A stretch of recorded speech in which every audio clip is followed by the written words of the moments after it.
money. Give me my money. Give me what's owed to me. You know, Loki. Loki. Got to make my money. You know, the Pink Floyd, of course. I grew up on Pink Floyd. You know, and that's enough for talking about that. Yeah. But That's self-explanatory. but I tell you, money, they say, is the root of all evil. So Is they it? say. Is it? You know, and it's to me, we are like, you know, if you look at it from a perspective, there's a couple of perspectives you look at. You have all these international bankers are ripping us off every day with the Federal Reserve and charge us 25% interest and all the usury going on. It's just ridiculous, right? All that stuff's going on. You have you know, a car. 20 years ago, cars cost you twice as much now to buy. You know. Yeah. Even with inflation, right? Even Yeah. with the costs. And your pay hasn't increased. You know, there's certain things are less, but the big things like houses and cars, you know, it cost more and stuff. You know, and now both mothers and fathers have to work. Back in the day, they didn't have to. One person can live on a meager salary. Yeah. You know, Everything else was gravy. I know. So I mean, so the question is, money seems less available. That's the perception, or at least that's what people believe, right? Like scarcity. Yeah, scarcity. But is it a perception? If you believe in the law of abundance, is that actually true?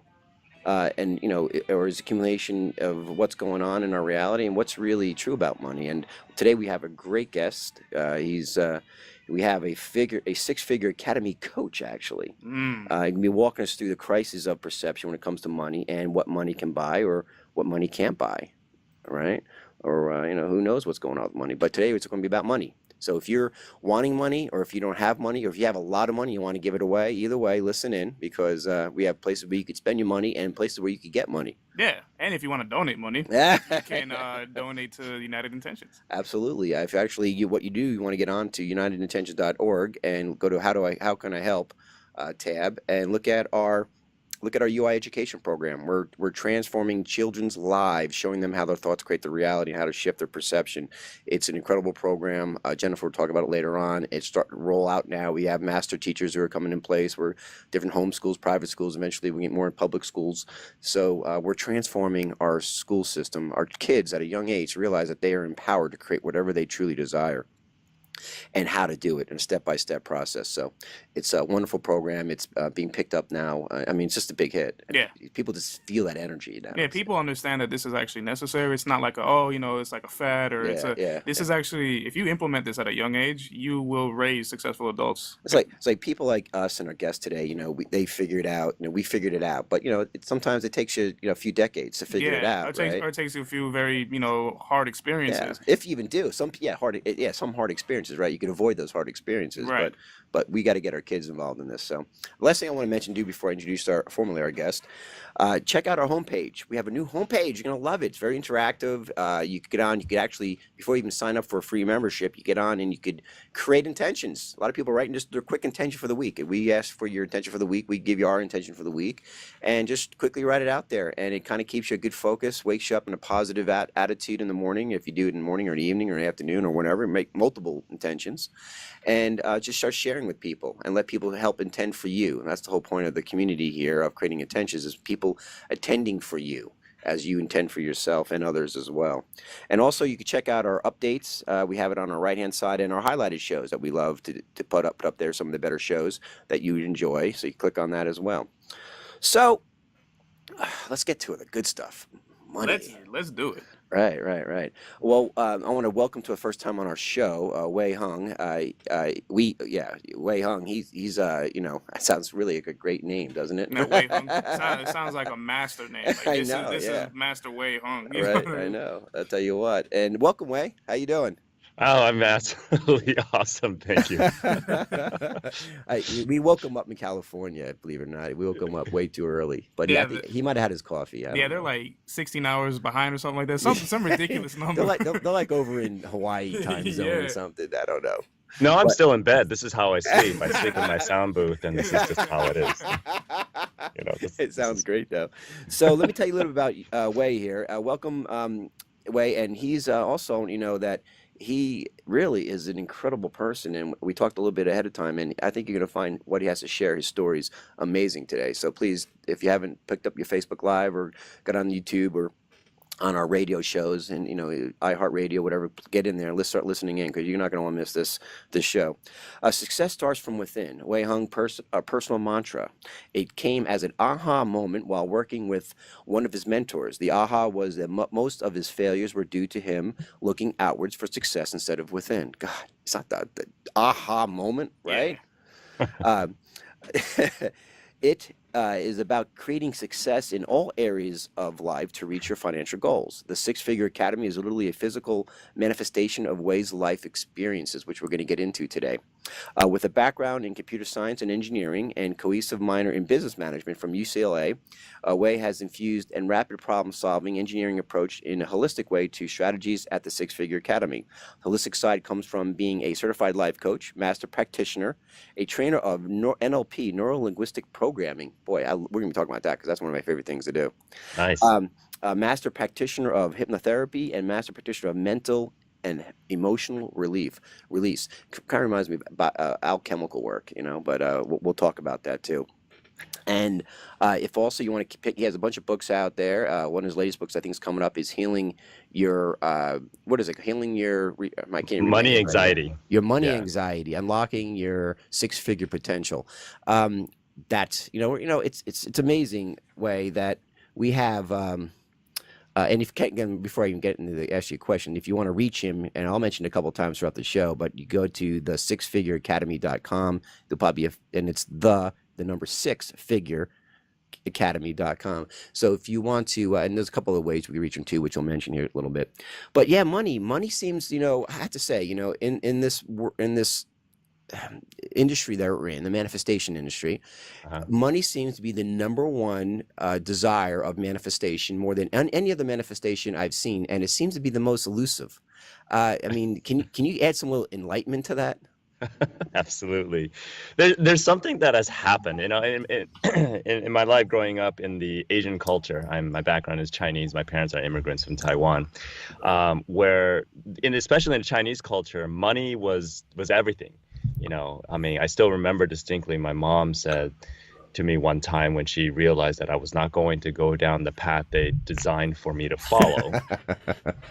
I recently at a speaking event, my mom came for the very first time in 22 years of me out there speaking to the public. She finally showed up to one of my events, and I had to call her out so that the audience could recognize her and give her a hand. Says, please give a big hand to the mom that raised a child that did nothing she expected him to do or wanted him to do. and so what happened, so the thing about money is that she said one time that, why don't you go find yourself a good, educated girl from a well-to-do family, marry her so you don't have to worry about it. When she realized I really wasn't going to be an engineer. I really wasn't going to be a doctor or a lawyer. Because those are the three choices I have as a Chinese. Yeah, sure. Yeah. Culture. Sounds like a nice Jewish boy. Right? Yeah. So I have a friend. I had a person on my show. They don't dare yesterday. say no to their parents. Right? Can you imagine this? I had a person on my show yesterday who was half Chinese, half Jewish. Yeah. Oh wow. Oh wow. He was screwed. Yeah. He's like, oi. Yeah. But yeah, so the stigma behind money is that, and the challenge with the manifesting community is that we forget to release money from the label of money as just another form of energy that we try to manifest everything else. I know people who manifest beautifully everything in the world except money. Yeah, I know. I've seen that too. Right? And for some reason, we've categorized it as something different when really it's the exact same thing. If you can manifest a car, a house, a piece of clothing, if you can manifest a piece of bread that you're hungry, that you want to eat, you have the same capability of manifesting money. And the thing that keeps it there is this weird story, this weird stigma that we were raised to believe that we need to anchor money on this particular label.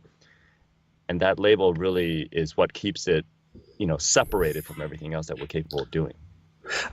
Yeah, listen, and maybe we could get to the root of some of those labels, and I'm sure it starts at a very young age, if not generationally before then, because we're immediately indoctrinated into the fear of money. And and so many people have this fixation on money is the problem. Money is the root. And, it's, to me, it's like guns. We're out in Georgia. It's not the guns. It's the people using with the the guns. Yeah. And it's the people with the use of the money. Because money, honestly, is just energy, like everything else, as you know. Right. If used in the from an abundance perspective, could be plentiful and transform anything, right? Oh, absolutely. I mean, money doesn't care. It's kind of like that Geico commercial with that pile of money that sits there and stares at you and does nothing, and then there's the music that comes on in the background. Money really doesn't care. Money is the easiest, and the reason why people use money and blame money is because money doesn't blame you back. Money doesn't respond. Money says, I don't care. You can blame me and use me as a scapegoat all you want. I know what I'm here for. Yeah. And then you're like, and then when you bring envy in, you're like, God, how did that SOB get all that money? I'm much smarter than him, or I'm much better looking than her, or I'm much smarter than her. I mean, it's just amazing how people just start interpreting and putting this energy into a false paradigm belief that only pushes money further away from them without really knowing about it. It's almost like they're unconscious of it to a degree, right? Oh, absolutely. And that's why I talk about people's money stories all the time. And it's very insidious. It's kind of like a monkey on your back that you don't know is there. Right. Yeah. And you're just walking around with it all day long. And it's like a low-grade fever that runs kind of like, and one of the symptoms is anxiety or money. And, if you're ever around somebody who's stressed out all the time, worrying all the time, Debbie Downer all the time, do you want to be around that person? No. What makes anybody think that money wants to be around you if you're stressing about money all the time? So we need to give money a personality. I guess.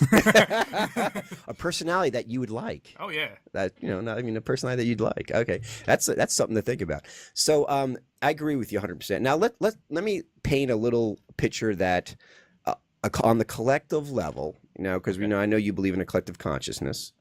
On a collective level, there has to be a money issue going on, because I wouldn't think it would be that pervasive throughout each individual's life. Now, on a collective level, if you look at it from a three-dimensional world perspective, you have just a handful of people, families, who probably have half the $1 trillion of the world, have half the money in the world. Right. And they're disseminating this. I mean, hell, they could print up anytime they want, but usually never gets to the people who it's meant for. It usually ends up, as that dollar goes through down the pyramid, down the channel, it's the wealthy get wealthier and the poor get poorer.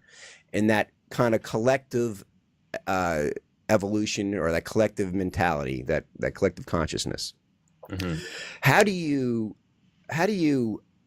balance, or how do you perceive that collective belief system with our belief system that the law of abundance, we can create anything we want, money, whatever, we just got to change our relationship with them. Do you see a reconciliation there somewhere, or do you see it as opposites, polarized, or what's your take on that? In terms of shifting that collective habit that's going on right now, that trend, because we're part of the collective, and and if we wanted to believe the sky is gray, then individually we may believe that if we're creating our own reality. But if our collective consciousness is saying the sky is blue, I mean, that's a parameter that we got to deal with, right? What's your take on that? Yeah. So I know I started out with a really hard question right in the beginning, but I just want to get it over with. Right. So let's change the context a little bit. All right, okay? Good. Yeah, shift it. Let's say it's a big field of dirt. Okay. Okay. And let's say the mode of commerce is dirt, and you're all you have to do is go to this, this field of dirt, which is open to anybody and everybody, to go get it. Okay. Now, that makes it a lot easier for most people, because, ditch digging has been a popular sport for, generations in our culture, right? Absolutely. That's all we know. So if you wanted to get the most dirt out of there, okay, would you go in there with a play school Hasbro plastic shovel and a plastic pail, say, look, Daddy, I'm going to go get some dirt? Or are you going to go in there with a tractor, right, that you've invested some money into, maintain, that you can drive right in there and just pick up one big chunk and have enough dirt to last for an entire generation in one fell swoop? I'd go with the latter. Yeah. I like sure? the Tonka trunk. Sure? I don't know. Maybe I wouldn't. I mean, the plastic, because the plastic toys actually can be different colors. It's cheaper. It's cheaper to get. That tool is cheaper to get. It's cheaper to use. You don't have to hire anybody to do it, right? And you can do it all by yourself. I don't And you need can anybody. and you can have fun doing it too, You could, right? Oh, right? the truck sounds pretty fun. Get Right. your little tractor. But keep going. This is really interesting. Keep going But then when with you that. grow up, Yeah. right, and you remember, and you realize, oh, I have other mouths to feed other than my own. I have other things to do other than my own. Where, man, this is not fun anymore because I have to make more trips to the dirt pile. I can only take so much at a time every time I go there, right? And then when I go home, I mean, I have like 5 other people who want to play with the dirt, and I have this one bucket that I grew up with that I was just playing with myself. Right. What do I do at this point? I don't, I could see other people have tractors. Oh, I wish I had that tractor. I wish I got that earlier. I wish I found a way to. No, I have my pail. That's good enough. Let me just go keep doing this. Huh. So, as much as we'd like to associate that with let's say if we were to buy into that it's a collective, it's a trend, it's something that's out of our control, Okay. then yeah, that's kind of where we would sit, as like that child that grew up with the bucket and pail and never replaced it with anything else and kept using that old plastic play school, Hasbro branded, whatever, plastic bucket and shovel, right? So, when it comes to that, it's because the people who have been figured it out, they figured out a sequence, whether it's consciously or unconsciously figured out, they figured it out.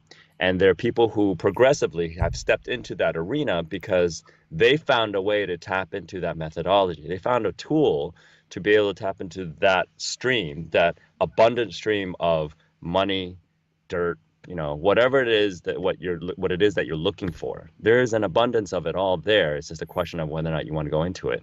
I mean, last year alone, we created 2 brand new millionaires on the planet.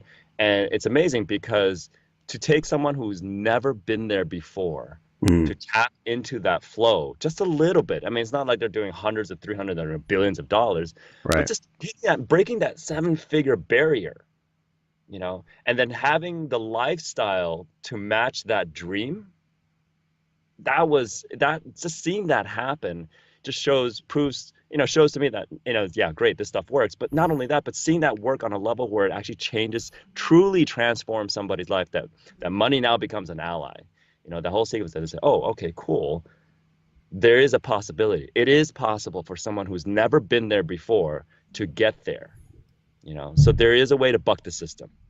Well, so how I'm interpreting what you're telling me, and you can tell me if I'm on track or not, because I love the 6-figure mentality, right? Yeah. Academy, and so we have the ability as individuals to go outside of the collective to break those barriers through the power of our intentions. I would say, you may call it something else. Sure. And so we do have the ability to do that. It may be a little more challenging than most, because if there's a collective intention that's saying that money's the root of all evil, you'll never get there. Too many people have it. Not enough, not a lot of people have it. Blah blah blah. Don't deserve it. Right. It could challenge you, but like you said, once you get into that flow of understanding that you have the ability to breach whatever collective intention that we're going on, then you can do that. So I'm with you on that. If I'm on the right track with that. Yep. Absolutely. Okay. So what about those people who just don't deserve to have money, and they have buku's money, or when I say deserve, they don't have the abundance mentality, or apparently they do, or they wouldn't have that, right? But say they do a lot of evil in the world, they do a lot of negative intentions with their money that they attracted. How do you rationalize, explain that, if you can? I mean, that's another tough Yeah. question. How do you reconcile with yourself with that? Yeah. Yeah. I know, right? Yeah, and therein lies one of the challenges, is that money doesn't discern where it ends up going into. I mean, if you think of money like how we talk about it being energy, right? So again, when we say that, people go, yeah, but let's think about rain. If you have holes on your roof, does it decide I'm gonna go into that one and that hole, but I'm not going into that one because I don't like the way that hole looks, to get into the leaky roof? Right? Money really doesn't care. And the constructs of what we perceive, so everything is a perception, right?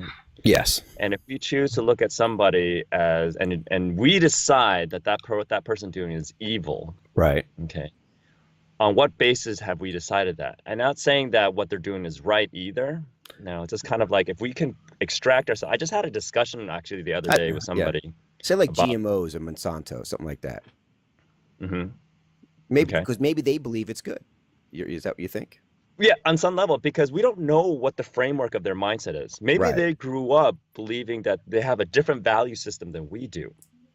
And if we don't honor the fact first that they may not have the same model of the world that we live by, okay, and we use money as a way to vilify them, right? Okay, then what we're doing is we're going back to using money as a scapegoat to justify, to reinforce our soapbox, our value systems, that somebody's value system does not match our value system.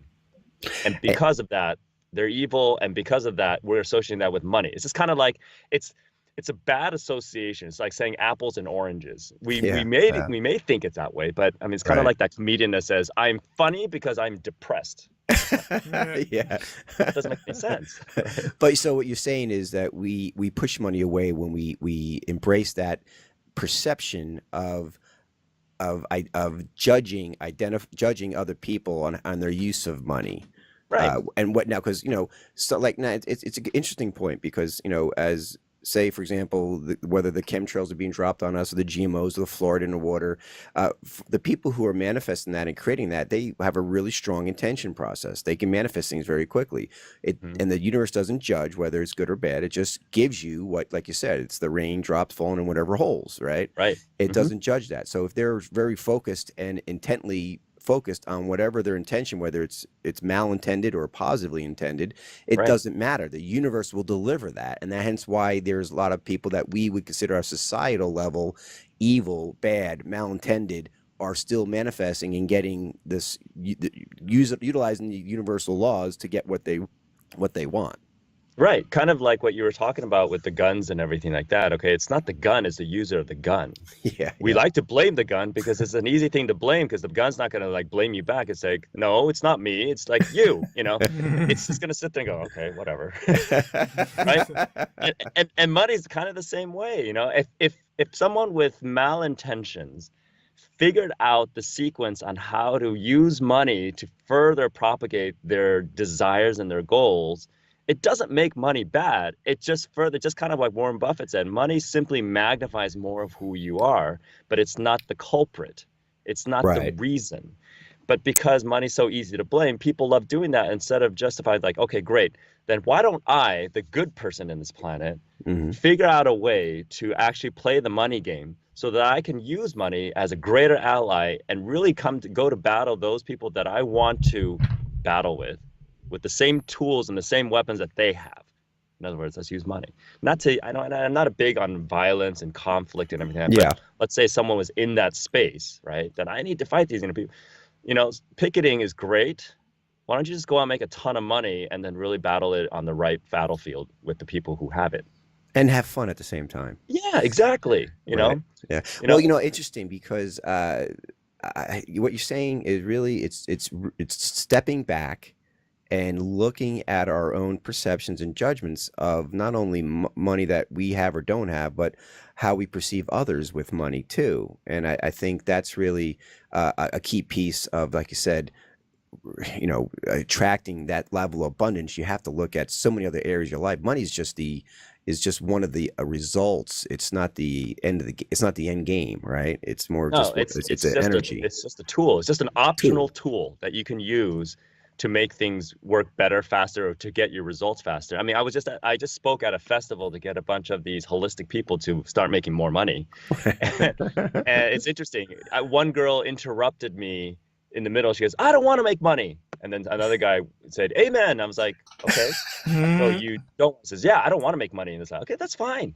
I mean, to each their own. I mean, you can achieve the results that you want without having to make money. You honestly can manifest. I mean, I know someone who has manifested their entire abundant life without ever manifesting money, without having to work a normal job ever.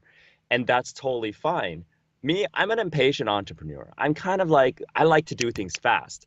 And I figured out that if you Sounds have like more me. money, Yeah, no, right? right? Go Money ahead. helps you make things faster. It's like it's accelerant. Yeah, Okay. it And is. like I said, you don't have to make money. If you Yeah. really are so charged about it, you don't want to have anything to do with money, that's fine. And you want to create a bigger purpose, great. I mean, years ago, what really got me onto one of the things that really got me to this money path, and I don't know how long American Idol's been around, but I think it was like Long time. season Too 2 long. or 3 or something like that. I think they've been around for almost 15 years now. Yeah, yeah. And I was, I was already on my path, but I was sitting there going, there's something else. And then I was watching, there's always an episode they have where Idols gives back, where they raise millions and millions of dollars to help people around the world, around the planet, and also domestically. And I said, oh, I want to do that. Oh, wait, I don't have tens of millions of dollars. And that's when it hit me. If I want to do something on that level, okay, I had to stop playing small, right? Yeah. Money is going to help facilitate that piece right there. Right. Beautiful. And very well stated. Okay. Now another little hardball question for you. So if it doesn't matter through the power of your intentions or power of the being in the flow, if it doesn't matter if you're malintended or positively intended, you still can attract money or whatever the case may be.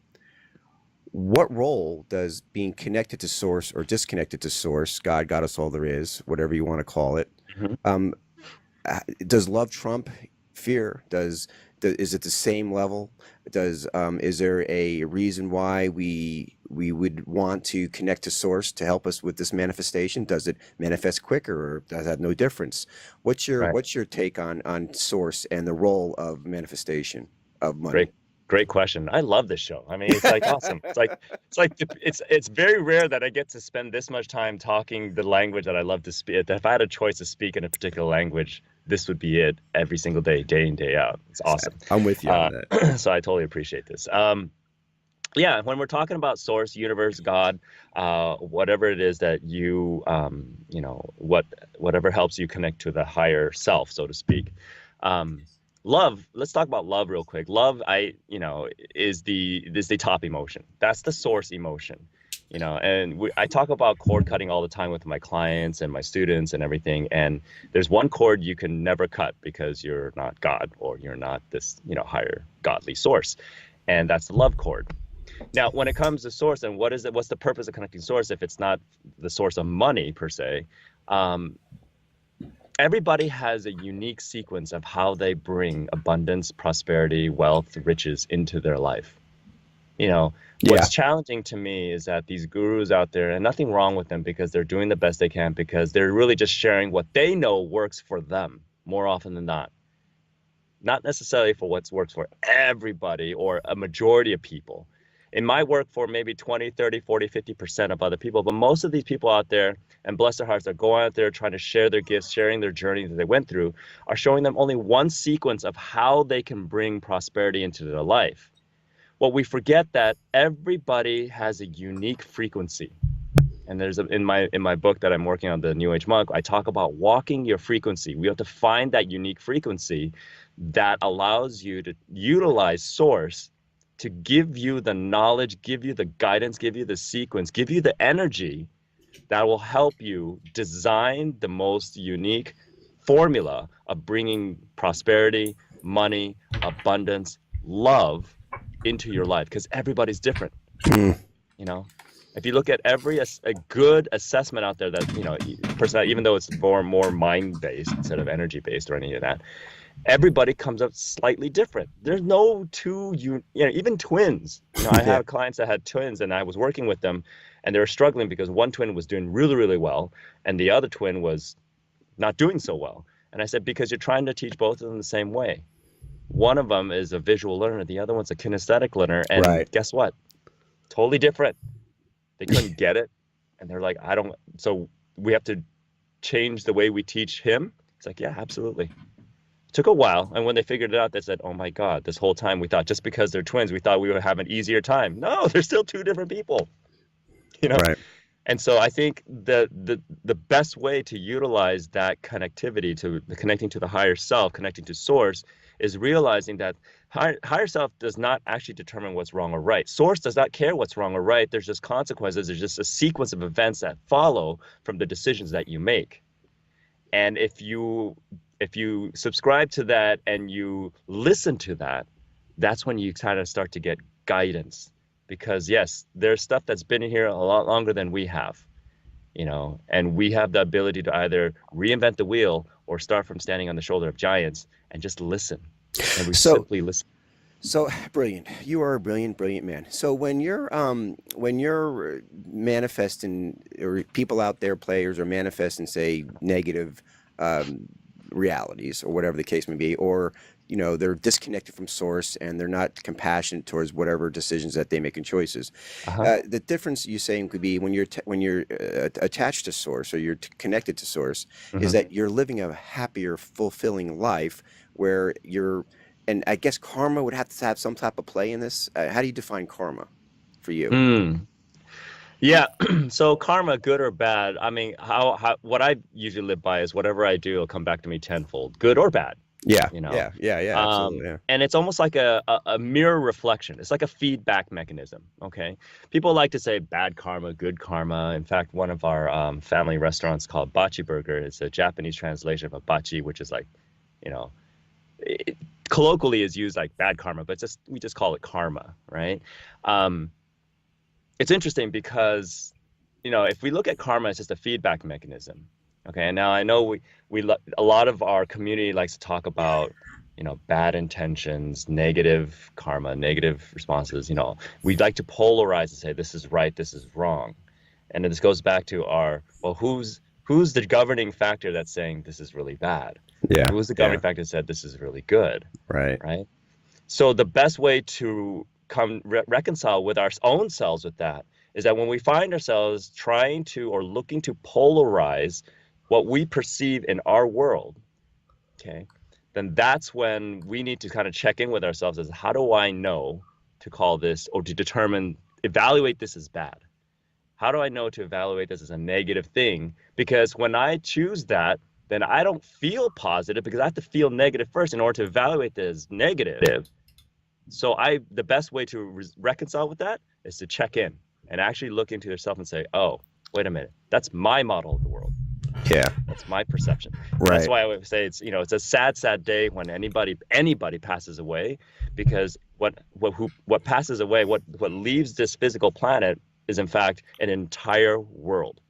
Not just the person, but entire world, because nobody will perceive the world ever again as that person has. That's fantastic the way to look at it, because it's like you're taking a chunk of reality with you when you leave, of that unique perspective of that reality.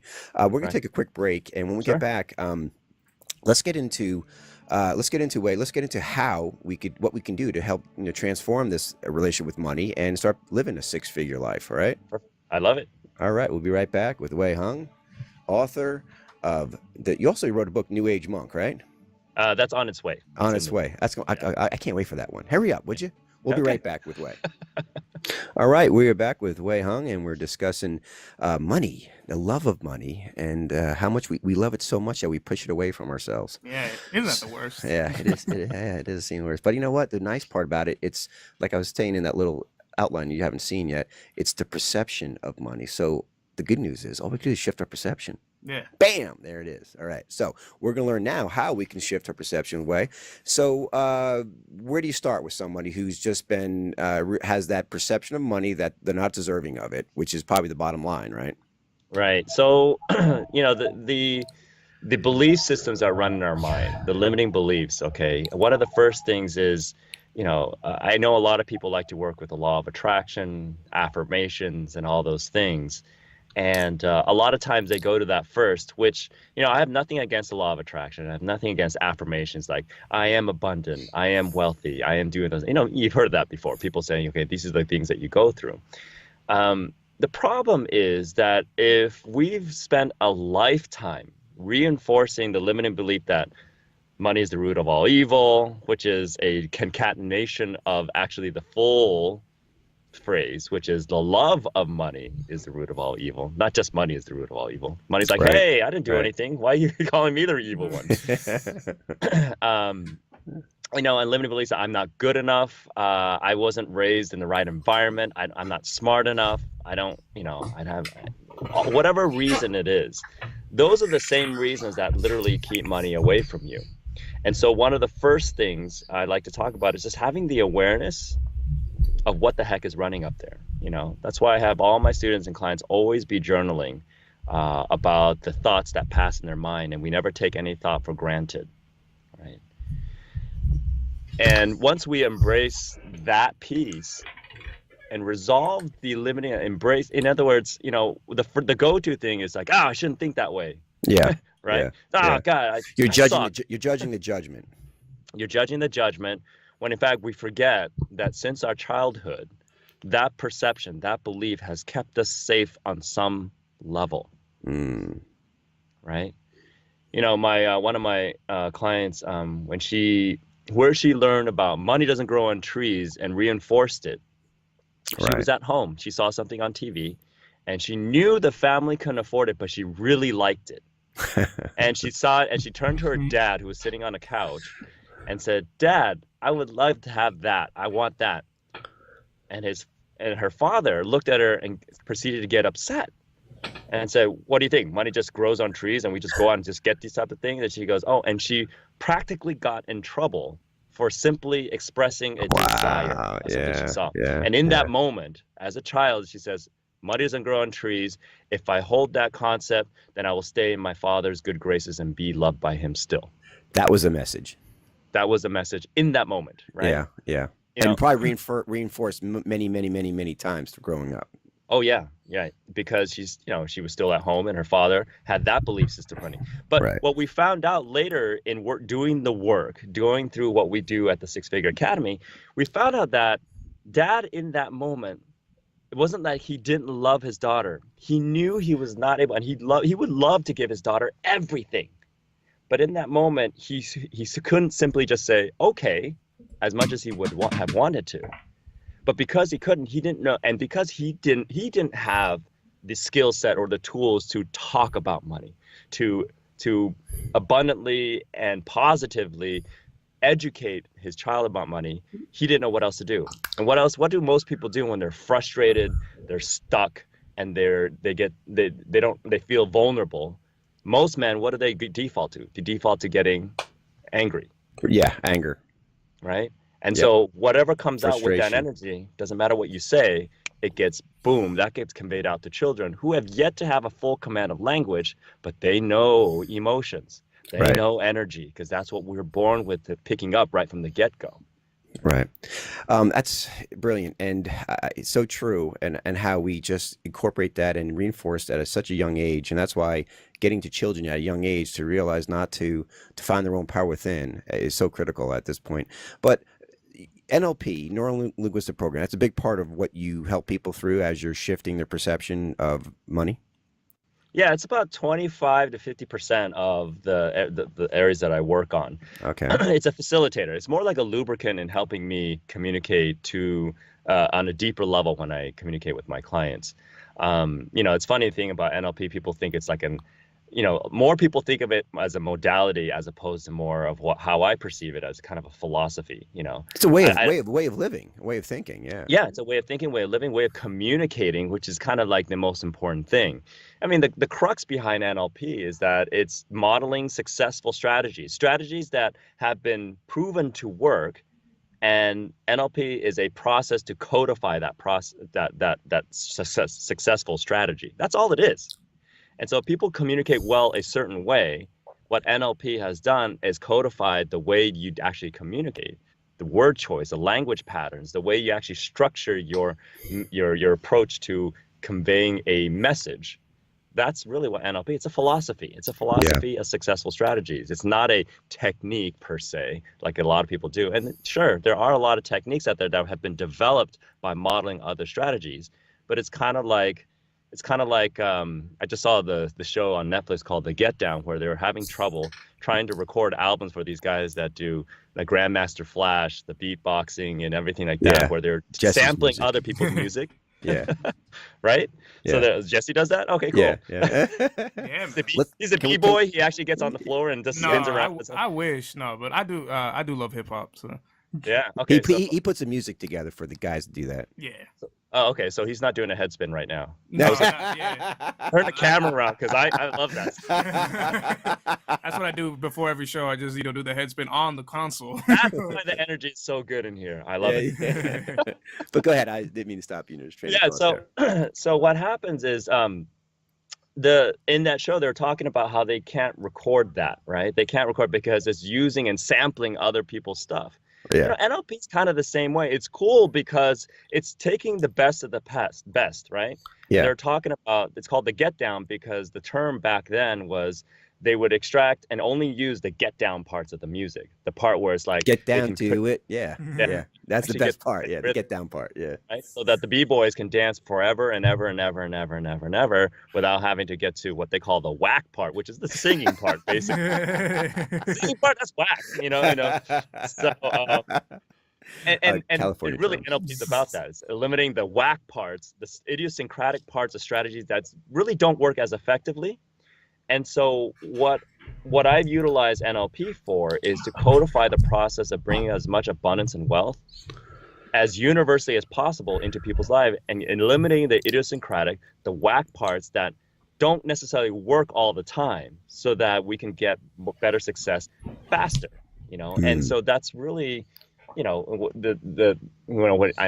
guess it's a long way to answer your question about NLP. No. So, I mean, that's say 20-25%. Well, what are the other techniques you guys throw in there to kind of really solidify that shift in perception on money? Yeah. So one of the fundamentals that we work on is that we get the awareness that there's not just one body of prosperity. There's not one bank account that you need to be concerned about. There's actually 4 bodies of prosperity. There's the energetic body.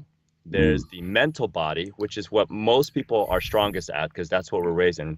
As long as you're raised in an academic world, that's really what they feed into. So your muscle for the mental body is really, really strong. It's actually overdeveloped because your heart should have been stronger, but it could be much stronger if you shift balance. It's like those bodybuilders that only do upper body, and they don't work out in the lower body, and they're out of balance, right? You gotta talk to my son after this show. All right, go ahead. I'm sorry. Yeah, I used to be a personal trainer, so I had this whole big preach. Oh, excellent. Excellent. And then there's the emotional body, which is somewhat developed, especially now there's people talking about EQ and everything like that. Yeah. And then there's a physical body, which is, so if I were to take a look at society today, culture, the world as we know it today, and see where most people spend their time developing in their life. We're a mess. Since childhood. It's mental body first, physical body second, emotional body third, and then energetic body last. Yeah, you're right. So what should the order be? What do you consider a healthy order? A healthy order, there's a different order utilized for different, different struggles and challenges, right? Sure. But if there's a default, I always like to go energy first, energetic body first. Energy just makes everything faster. That's kind of the secret sauce of how we get people to results. That's that 99.9% empty space, invisible space in each atom. Right. That's where you tap it into. Exactly. The visible field, the quantum field, Einstein says the spiritual. That's our spirituality right there. That's the basis, Damn right, brother. Bring it on. Yeah. Thank God for the super colliders, right? Yeah. Had it not been for the super colliders, we would still call ourselves carbon-based beings. Yeah, you're right. The double slit experiment, baby. Bring it on. So what's the next? What's the next besides energetic? So after the energetic, the next piece would then to actually go back to your mental body to resolve, to marry the two. Because the biggest rift is, as we mentioned before, is between the mental and the energetic body. We need to resolve that rift. So you're turning knowledge into wisdom with the energy, right? Yeah. So once you marry the energy into the body and resolve it logically, where your mind goes, oh, okay, then we have to resolve it on the emotional level. Because in order to trigger emotions, we found a way, the culture has educated us to trigger our emotions through a sequence of mental or language internal representation. There's a strategy to trigger the emotions.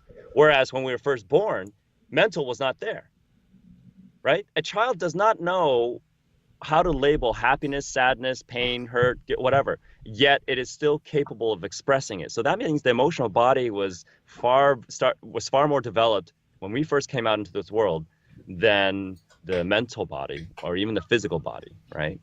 Physical, we know that because kids, we could just push around, they just roll around, they can't even fight back, right? And then the last one would be then the physical body. Yeah. Okay. And then so the physical body, because it's so connected to and responsive to the energetic body, because that's how we calibrate, that's the end loop to restart the loop over. So it's a kind of a loop. So you go to energy, mental, emotional, physical, and start over again. Energy, mental, emotional, physical.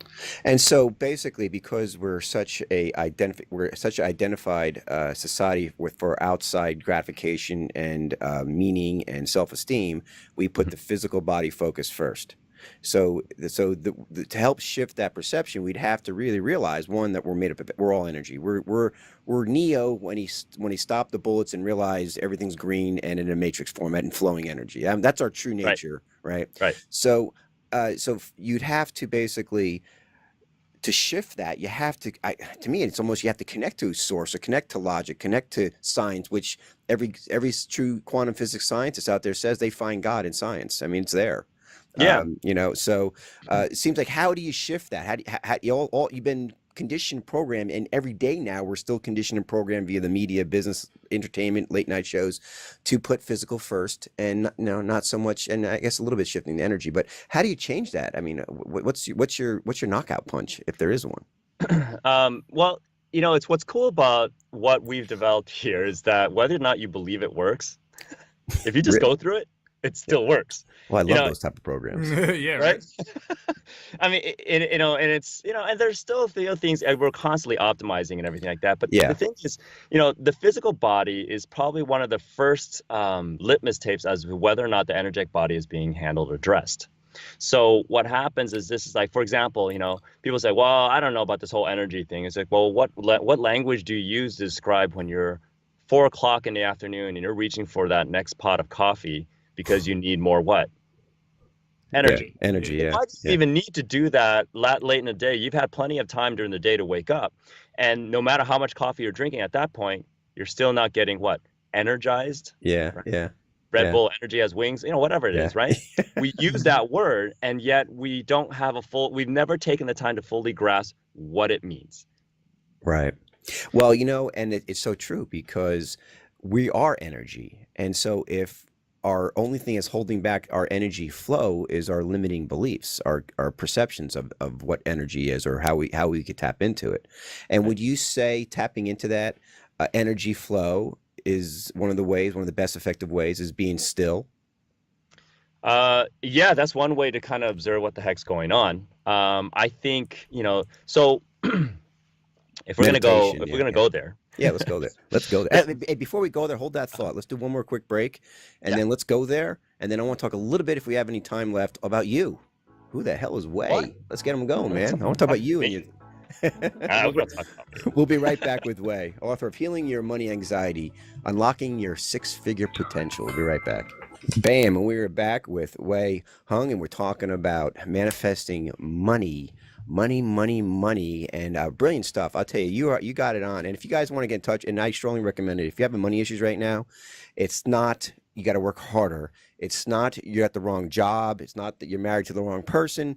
It's your perception of money. And that's a fix that can be fixed. All right. You don't have to not have money in your life. So if you want to learn more and get into a really strong, smart program that works, even if you don't believe it's going to work, then contact Wei at the sixfigureacademy.com, the number 6figureacademy.com. Is there other ways to get in contact with you, Wei? Yeah, I actually have a gift that I have ready for your audience if they so want it.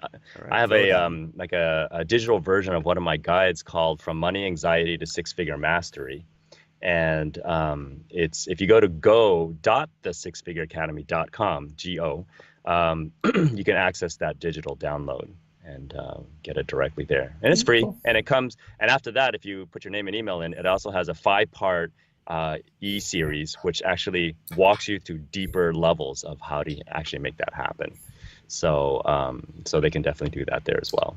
Do you ever take on groups or businesses or multiple people or an organization to help? Because it's all collective consciousness, isn't it? Right. Mm-hmm. Yeah, I do workshops and trainings all the time. Actually, that's kind of my little slice of heaven, to be able to speak into groups, large groups and everything like that. or even parents. I mean, I not a few months back, just last year, I spoke to a room full of 300 parents to educate them on how to talk to their kids about money. And it was a fascinating experience because, I asked the room, it says, how many of you here have spoken to your kids about the birds and bees? About half the room raised their hand. This is a grade school. Yeah. Half the room raised their hands. I was like, wow, that's a lot. Yeah, I got nothing. I got nothing. Yeah. I got nothing growing up. What'd I do with this? That's what I got, Right. Say, oh, surprise. Right. And then I told them to put all their hands down, and I said, okay, great. Let me ask you guys another question. How many of you have actually had the money conversation? In other words, to sit down and empower your kids, to financially empower them and start educating them about the concepts and ideas around money so that they can make the best decisions in their lives growing up. And like maybe a fraction, maybe like 3 people raise their hands. God, that's so sad. It's scary. Yeah, it's scary. Yeah. It's absolutely scary. And I said, look around. Everybody was like shocked. And I was like, why? Right? And it's not because you don't want to. Because how do we reconcile? We don't know how to. We don't know how to. Exactly. You don't even know how to talk to yourself about money. How are you going to talk to your kids about money? Yeah, we screw them up. That's how we do it. Figure it out on the way there. But if we don't do something about it, they are still learning about it because they're watching us. They're watching you as parents behave and how you're behaving, and that's even more powerful. Right. Well, Jennifer, we're gonna we need to find out when Way's coming to Georgia. I know. I want him to come. We get him out here. We have some work for him. We're putting you to work, Way. So, all right. I forgot what we were talking about before the break, and if you remember, you could jump into it now. But I do want to ask you some questions about you. Sure. Because every true guru, every true brilliant mind who finally gets into the shift and realizes the universal laws and how they work and who plays with them and has fun and gets enlightened over a period of time usually starts out through contrast with pain associated to it rather than just love. Not that he can't learn through love and contrast, but usually it's, you fell on your face, something happens. Right. Do you have a story like that? Oh, absolutely. I mean, I tell people all the time, I would not want my worst enemy to go through what I went through. Can you do it in like 3 minutes? Yeah, absolutely. I love this because, I mean, you guys are trying to do it through love. We're trying to do it through love. I mean, this is really kind of things that, because I don't want anybody to go through what I went through. That's why we do what we do, a lot of it. My first journey, my dad first taught me about money when I was like 11, 12. He gave me a credit card and he says, here, emergencies only. I was like, what? That first month, this 12-year-old found every possible way to create an emergency so I could run to the ATM and pull out a cash advance from that credit card. Because back then, not every place took a credit card either. My favorite comic store only took cash or check. And if you can imagine, the end of the month came. Emergencies, yeah. And I told my dad, it's an emergency. He says, that's not an emergency. But that's his perception. Nobody told me what the emergency, the definition of what it was. And my dad started to punish me. Back then, corporal punishment was easy. It was like free, and I just wanted the pain to stop. And at one point, it did stop. The person who dealt the pain actually stopped the pain. My dad said, here, give me the card back. You're not ready. I'll let you know when you're ready. And he took the card away, and consequently, the pain stopped. And in that moment, little Way, not Little Wayne, but little Way, he learned a very powerful lesson. He said, when it comes to money, he learned, Way gets in trouble. And the way to stop the pain is to have it taken away or give it away. Wow. What a lesson to learn, and a bad one at that. Yeah. Right. And to this day, I still don't remember my dad ever saying that I'm ready again. So I don't think I'm ready yet. No, but anyway. It's like, Dad, I transform people to millionaires. I'm sorry, son. It ain't going to happen this lifetime. Still not ready. I actually tried to say that. He learned about all these successes, and he says, well, when are you going to start taking care of you? I'm like, excuse me? What makes you think I'm not? Because I don't share everything with him. So years later, I'm like, being this serial entrepreneur running a multitude of businesses, and I'm making 6 figures. 30 days later, all gone. I have several $100,000 sitting in my bank. 30 days later, gone. And if you asked me back then before I did the work and I said, where did that money go? And I was like, I don't know. Right? And then people said, wait, why would you run these belief systems still? You're older now. You're smarter. You've got all this education. God, for God's sakes, you're a Bruin. Yeah. And I said, I don't know. But it turns out that inner child has the most powerful capability of running the decision process we make today. That unconscious mind is really the one that governs our decisions, our emotions. Everything that we do in life is governed by that unconscious mind, that inner child. Yeah. Because the reason why I kept that belief around, and this is my own personal money story, is that my dad was more than just a pain bringer. He was more than just a disciplinarian. He also represented home. He also represented love. We were a single income household. So he created safety. So to my unconscious mind, by running that belief system, it was associated with what kept me safe. So it was keeping me safe. He had good intentions, but it limited your belief. Right. And just because I didn't operate my system doesn't mean that it's not going to still run. Right. Wow, that is brilliant. And I'll tell you, Wei, will you come back again on the show? Absolutely. In the future? All right. This is great. All right.